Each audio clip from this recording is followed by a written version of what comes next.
Radio. Shout it. What's happening? It's your boy B-Hop Radio Shouty, and stepping in the building, I got a WNBA legend in this thing, Angel McCoughtry. What's good with it, sis? What's up? Thank y'all for having me. Man, thank you so much for coming through. Now, I mean, Angel, first of all, how have you been surviving COVID and how you been doing out here in these streets? It's been tough, you know. I think it's been just a whirlwind for everybody. Mm-hmm. But I think now is the time to be creative. That's right. And, you know, once this thing is over, come out with your craft. Exactly. That's how you got to look at it. Come on now. Yeah. Playing ball and having to be in that bubble the whole time. How have you been surviving that? You know what? We was in that bubble about 3 months. I was losing it, but you know, you got to focus, you know, and do what you got to do.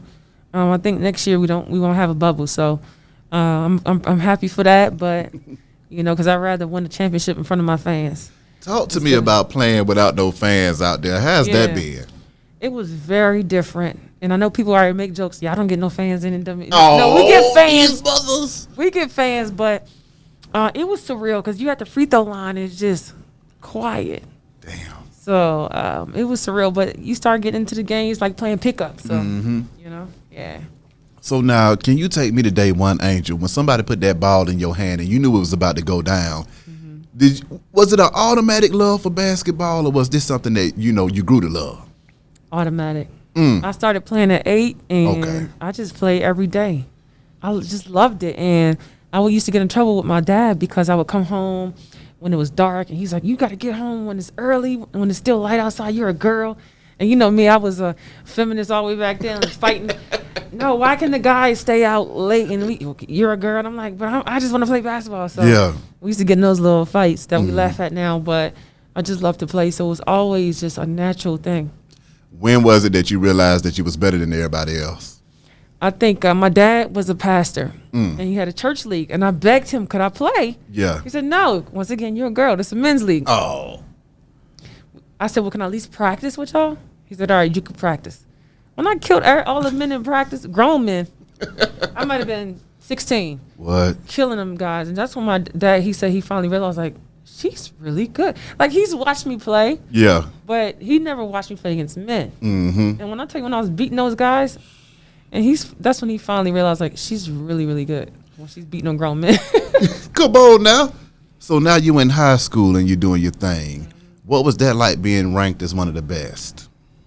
Well, you know what? I wasn't ranked real high. I wasn't a McDonald's All-American. Are you serious? People don't know that. Right. I just worked my way to the top. I wanted to go. I'm from Baltimore, so my dream school was Maryland. Mm-hmm. They turned me down, said I couldn't shoot, which I couldn't. You know, I was more of a defensive player. Yeah. So I said, you know what? Ain't nobody going to tell me I can't do nothing again. And I started working on my game. So I already had defense. So I added the offense to my game, which people don't know because I'm such a good offensive player now. Yeah.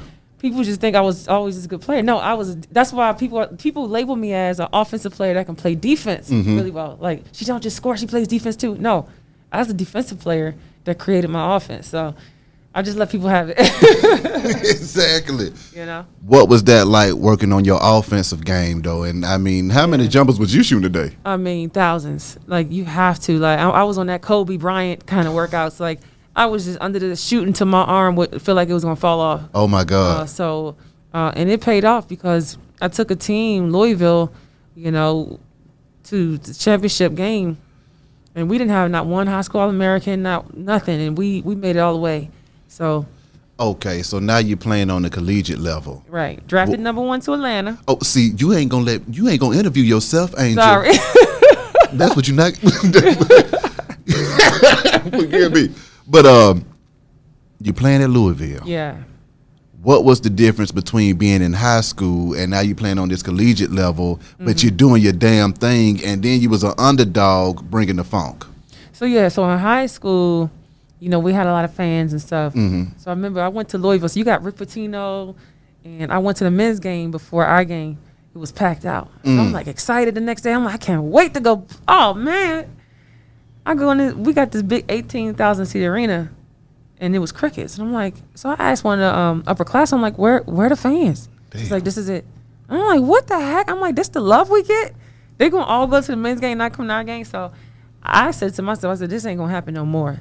I said, we gonna do that. And to this day, we hold the record for most attendance in women's NCAA with 18,000 sold out. So, and now the school, the women, they average 10,000 plus fans now. So we went from crickets to, and when I first got there, we never went past the first round of the NCAA tournament. What? So we talking about now, 3 Final Fours later from the program, averaging 10,000 plus fans. What an amazing accomplishment. Honestly. What was going through your mind when you trailblazed that new lane for women in basketball on the collegiate level and let them know that, hey, man, this is just as entertaining as anything else? Yeah, I mean, people were just loving it. And it was just, honestly, now I didn't realize how big it was. Mm-hmm. I mean, back then I didn't realize how big it was. But now when I think back, I'm like, that was freaking huge. Come on. Come on. So, you know, just to see what the legacy we created, it's amazing. It's amazing. How was it being on the road on a collegiate level? And then, you know, how did that differ from high school? Well, it was just tough because, you know, you got class. They got you working out 6 in the morning, 5 in the morning, and you got class at 8, and you sitting in class like, oh, my God. About to pass out, yeah. It was wearing us out. Probably now it's probably different. It's probably easier for these kids now. But back then, they was wearing us out. Yeah. So you just really had to just use your resources. I had to get tutors and everything because I was struggling in the beginning. It was tough. And then being on the road, you have class. But it's one of the things that you just learn and get used to and you figure it out. Mm-hmm. Yeah. So now you drafted number one. You drafted number one to the Dream. Yes. Going number one, that ain't no easy feat. Right. How did you feel when you went number one in that thing? It was amazing because during the draft, they kept mentioning, the commentators kept mentioning who they think should be number one, and my name never came up. So you can literally watch today, if you watch the clip, you'll see it. They're talking about everybody else, Renee Montgomery, and Marissa Colvin, DeWanna Bonner, and they never. And I'm like, seriously, where's the respect? You know. So, and when my name got called, and I already knew, they had already told me before Atlanta was going to draft me to one. So then when Atlanta comes to, you know, their place in line, they didn't pick up. So the rule is you have 2 minutes to announce. If not, the next team gets it. What? I'm like, did they change their mind? I'm like, what is going on? Finally, at the last 10 seconds, it was drama, so much drama. Oh, my God. They said, number one draft goes, and I was like, oh, my God. So it was crazy, but it was definitely worth it. So now talk about that transition. You in the WNBA now. You're doing your thing. You in Atlanta with it. How did you feel when you touched down in the A-Town and it was going down? Good, but nobody knew we existed. They're like, oh, we have a WNBA team? I'm like, yeah. Yeah. We're a WNBA team here. So it grew. Each year it grew. You know, now I can walk down the street and everybody's like, Angel, which is cool. But in the beginning, it just took the growth of it, and then the fan base built. And we went to the finals 3 times, although we didn't win the championship. But to go that far exactly into the city. So it's been a great career here. How did you feel being able to play professionally in Atlanta and then just being a part of the sports, you know, atmosphere here? I love it. Landscape, I mean. I think I love the challenge that they want to win very bad here. I love that challenge. I promised them I would get them a championship, even though I'm on another team now. Yeah. I promise I can always come back, you know, and retire and try to do it again. But I love that they're hungry for a winning team, so that's a good sign. What was it that you loved the most about playing professional basketball? I think traveling and playing in like different arenas that you see on TV, like playing in Madison Square Garden is amazing. Playing in, you know, the Sparks in Los Angeles where the Lakers play, I'm like, this is Kobe's court. I'm like on the same hardwood. You know, it's an amazing feeling. Now, I understand that you also play overseas during the off season. So you playing year round, Angel? Year round. I did it for 10 years straight. What was that like? It was very tough, and I had my moments where I'm like, I can't do this no more. But the reason I stopped was because I got injured. What? I had never got injured, and I got injured 2 years ago. So I had to stop. But it was good because that was the way for me to get some rest finally. Yeah. I would have probably still been doing it. But it's tough. A lot of girls do it. They have kids and husbands, and some of them are over there. And but, you know, these women are, you know, trying to financially be stable. So exactly. It's a good experience, though. You're going to play in another country, different food, learn a different language. It's definitely a good experience. What was that transition like, though? Because you're playing in the WNBA in America. You know, familiar territory. Now you're overseas, different languages and all of this extra stuff. How did you deal with the language barriers and just the different fans and atmosphere? It was honestly by far the best experience because they appreciate us a little more on that side of the world. Just the yelling, the screaming. And the difference between here and there is like you can be down 20 points, right? They're still going to cheer for you to the end. You know, here we down 20, people leaving and complaining. And so I appreciated that part because I'd never seen that before. I'm like, we're down there still cheering like as if we're winning. That to me, that was special. Yeah. And if we can learn that over here, oh my God, that would be really cool. What was it like when you left Atlanta for Vegas? It was right on time because I needed a fresh start. When I got hurt, they didn't treat me particularly well. Shame on them. And, you know, everybody's like, Kelly Lawford is your owner, so you got out just in time. So I would just say it was a right on time thing. And, hey, went to the finals again with this team. Even though I didn't win again, you know, I went to the finals 4 times in my career and never won. But I'm grateful to have all those experiences. I kind of just look at, you know, how many times did it take Thomas Edison to figure out the light bulb? So facts. It's a great challenge. What goes through your mind when you spend that whole year grinding to get to the chip and you come up this short? It's devastating because I'm like, dang, do I hold the record from going to the championship the most times and not winning? But you can't think like that, you know. You just got to go and take each experience for what it is, and because some people never been exactly at all in their career, you know. I'm grateful to have gone and got each experience, and I want more. I don't want to, you know, stop here. Now, on the political front, standing up for Brianna Taylor, what was that like for you when you said, you know what, we got to put a name on the jersey? Yeah, it was cool, and the NBA jumped on it, and I'm glad that we got to do it because the families were ecstatic about it, especially Brianna Taylor's mom. And I want to continue to do it. I don't want it to stop. You know, I want it to be something for each season. But I think it was something that showed that we could still use our platforms and fight while we play. Exactly. Yeah. How do you think, you know, being able to use your platform like that impacts people? And then speaking of her family and knowing that they were, you know, appreciative of that gesture, how did that impact you?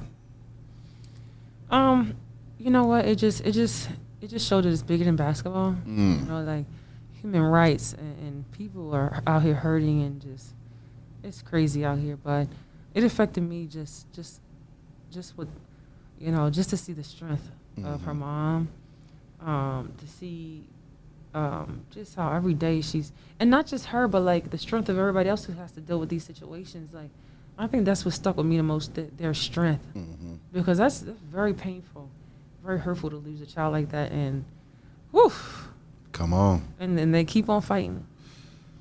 Were you in the city right here when all hell was breaking loose over the summer? Or were you out?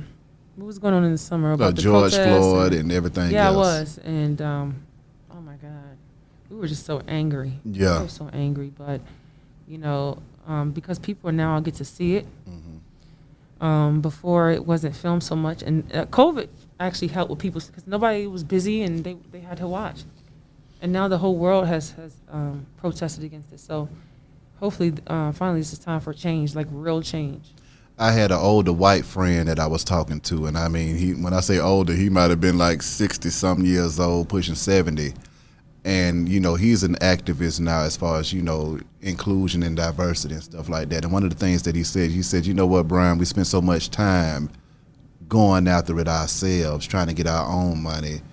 We forgot that this stuff was even going on. Right. You know, a lot of people are not even paying attention to it unless it happens to them. So when you do put it on jerseys and when people do start standing up and making their voices be heard, it lets the populace know, hey, man, this is a real problem that needs to be fixed and stuff like that. Do you see yourself as an activist now? I've been labeled that. And I've never seen myself as an activist. I was just wanting to help. But I've been pretty much kind of put in the fire of it. But I'm enjoying it. I'm enjoying speaking out and you know, helping as much as I can the community. As one of the leading female athletes in the game, how does that feel to be at the top of the game? It feels good, you know. I mean, hard work definitely pays off, but just not being the top female in the game, but just off the court too. I want to be able to carry myself in a way that people respect and love and know that they can always get a helping hand. No, I definitely agree with that. Now, when you're not playing basketball, because see, you were sitting over there trying to play year round. What was you doing on your downtime other than passing out and sleep? That's all you got time for is just to sleep on your downtime because you'd be so tired. But Yeah. now that I got real time off, I'm getting into new things. So getting into films and stuff like that. So I'm being real like creative right now. Yeah. Yeah. So, I mean, break down this content creation to me. Yeah, I'm just working on like scripts and like different ideas and TV show stuff that I want to get into. So just stuff like that. Okay, when you talk about different scripts and ideas, because I'm a creative too, and I'm also a professor at Clark Atlanta University where I teach radio, television, and film. So that's what nice. That's one of the things we get into on a regular basis, Right. just different creations. What is it that you want to bring to the game as far as a creative? Yeah, I wanna create things that people can relate to. I want to be able to express. I like to compare myself. I want to be like I like Lena Wiley, how she's creative and people respect her creation. I want to do stuff like that. She gets busy. It's busy, so Yeah. that's kind of the direction I want to go into. Mm-hmm. Yeah. Being in Atlanta with it, are you planning on shooting it here, or are you taking it to the West Coast or up north? Yeah, so there's one show, of course, it's a basketball show I'm working on. So I've been trying to pitch it, but I'm going to work on the pilot now here and then start pitching it to try to get it out. When it comes to basketball, mentally, how did you stay strong through it all, especially when you got injured and stuff like that, and then when you're playing year-round? Because, I mean, that's physical. Basketball is one of the most physical sports. You're talking about in shape. You got to be in shape to play some basketball. I mean, you're talking about family, God, meditation, spiritual things, manifestation and stuff like that. Yeah. So, I mean, those things you just got to, keep close to you just to keep your head right. Mm-hmm. So now, when it comes to entertainment, how do you go about entertaining yourself? I just like to do, homebody things, Netflix and chill. Yeah. I love to travel. Mm-hmm. I love adventures like hiking and stuff like that. So I enjoy those kind of things. When you're overseas and in these different countries, are you touring those countries or are you just going over there to work? I had a cousin that played ball, Jason Forte. He played in, I think, Spain for a slick second. His older brother, Joseph Forte, both of them boys, they could play some ball. They was out of that D.C. area, too.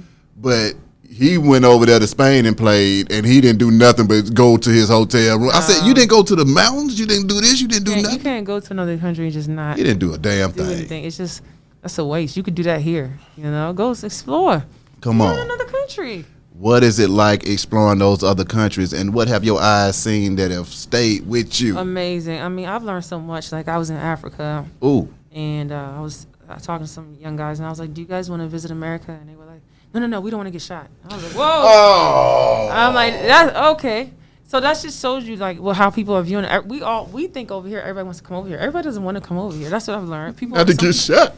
They're looking at us with, like, our gun laws and, how we carry ourselves and the racism. A lot of people don't want to come over here. What they make it seem. And then, I've learned, of course, I've been to Africa.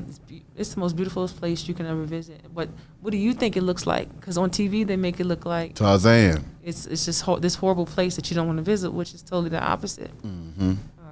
It's funny how they do that, huh? When it comes to the black countries. Exactly. But, and then, there was somebody once said, like, why do you guys always refer to black and white? Aren't you all American? Like, other countries, they have different colors, but they're French or they're Spanish. But we divide ourselves up so much. So I've learned a lot. I have a friend in Australia, and she was like, we're number one on the list for places not to visit in the world. Damn. America, could you believe that? Come on. Because our COVID is so bad. Yeah. Everybody's looking at social injustice, crime. So they're like, don't go visit that place. And that's sad. That's crazy. That's crazy. It's crazy because, when we go visit somewhere, we're like, oh, should we be careful? Exactly. No, I always tell people, because I go to the Middle East sometimes and places like that, and they're like, oh my God, be safe. I'm like, you live in probably the most dangerous, most racist country in the world, right? Oh my God. So I'm like, yeah, I can go to Dubai and feel safe. I've been to Jordan, Lebanon, and felt safe. Istanbul, it's no problem. When you're maneuvering in those other countries with those different cultures, how has that been for you, just being able to absorb the food, the culture, the music, and everything else? Yeah, it's different. But you catch on. Like, I have some favorite Turkish songs. I have Afro beats. I got favorite Russian songs. I mean, what Russian music you over to listen to? Yeah, it's just kind of like you are while in Rome, you know. Yeah. You catch on and you pick up on the different traits, and it actually still kind of becomes a part of you. Still, some of those traits from living in Turkey and Russia, they still like kind of live with me. So it's pretty cool. Now, I understand that while you were in Ghana, you brought basketball over there as well to the people. Yeah. So they never had a women's basketball camp ever. You would think 2020. So we did a women's basketball camp there, and it was just by far one of the best experiences I've ever had. Like, kids are so grateful. They dance for you. They have fun, a good time, and they really are eager to learn, and they want to be successful. So.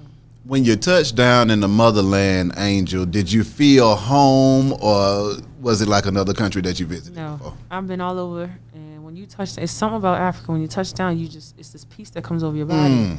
You feel at home. My God. And I'm not just saying that. Like, it really is. It's really a magical experience. Exactly. I encourage everybody to go visit Africa. Being back in the States right now and moving forward, what else do you got up your sleeve that you're trying to get done, Angel? Yeah, I want to be able to get some stuff done with my foundation. I definitely want to do some stuff, like you said, in Africa with my foundation. So I'm basically working on the script stuff and that, and just enjoying family. Exactly. When it comes to basketball, how long you plan on riding this thing out? Oh, man. 34. And mind you, I didn't know I was old till everybody started telling me. You know, she's old now. She's not a spring chicken and all that. I'm like, am I really that old? 'Cause I was still balling, you know? Exactly. So I'm 34. I think a good 5 years would be ideal. Kind of call it a day. For the next Angel McCoughtry coming after you, what is it that she needs to know? And then also, if you could go back and talk to a young Angel, what would you tell her? To relax. Have fun. Everything's going to be all right. It's going to be all right. You don't have to worry about anything. It always works itself out. Why is it that you think people tend to be so stressed out and anxious about the future versus just letting the life flow? You know, we live in a rush society, and I always tell the kids, you know, success doesn't happen next week. It takes years. Facts. Like, literally, success always takes years. There's no other way. That's right. That's right. Seriously. That's right. So why can't you guys have that patience? You want it right now, and you want to get quick, and then it doesn't work out because you want to do the get quick way. Okay, sometimes you do the get quick way. It'll last for a little bit, but it's not going to last, like, forever. You know what I mean? So I always say that, and just to enjoy the journey. Even when you go outside and drive in the street, everybody's rushing to go nowhere. I was driving during the quarantine time. They were still rushing. I'm like, where are you going? Everything's closed. What are you rushing to? Take your time. Enjoy the looking out at the clouds. They were still running you over. I just don't get what are we in rush for all the time. What was your favorite part of your journey? I think I love just growth. I love just learning through the journey. I think favorite part of my journey is like winning the Olympic gold medal and standing next to Kobe. My God. Really getting to know him before, you know, years before his passing, and learning from him. Those are some great experiences. Kobe. When you saw Kobe pass this year, man, I mean, that kind of kicked off 2020 into a spiral that it never recovered from. I mean, my God. My God. First of all, can you talk about your relationship with him, understanding basketball and being able to chop it up with him about the game and how his passing affects you? It was just such a devastation because he was giving us the attention that we deserved in basketball. He loved it. He was supporting. He was helping put us on the map. You know, and just his passing was just devastation. Then to have kids involved that haven't even begun to live, you just kind of ask why, especially when they were so close to their destination. But, you know, you just take the things you learn, like, you know, his work ethic. And one thing you learn is that it doesn't matter how talented you are, putting in that work will always override the talent. So, why is it that the talented people don't want to work as hard as the people that don't have the talent?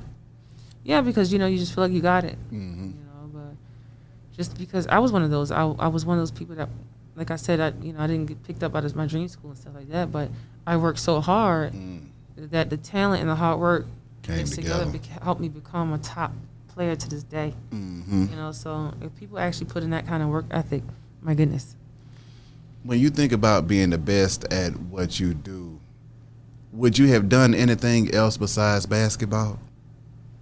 I feel like I could have. You know, probably I feel like I could have been a great track runner or a great volleyball player. But something with sport, because I was very, very athletic. It would have to definitely be something in sport to run and jump and exert energy. Exactly.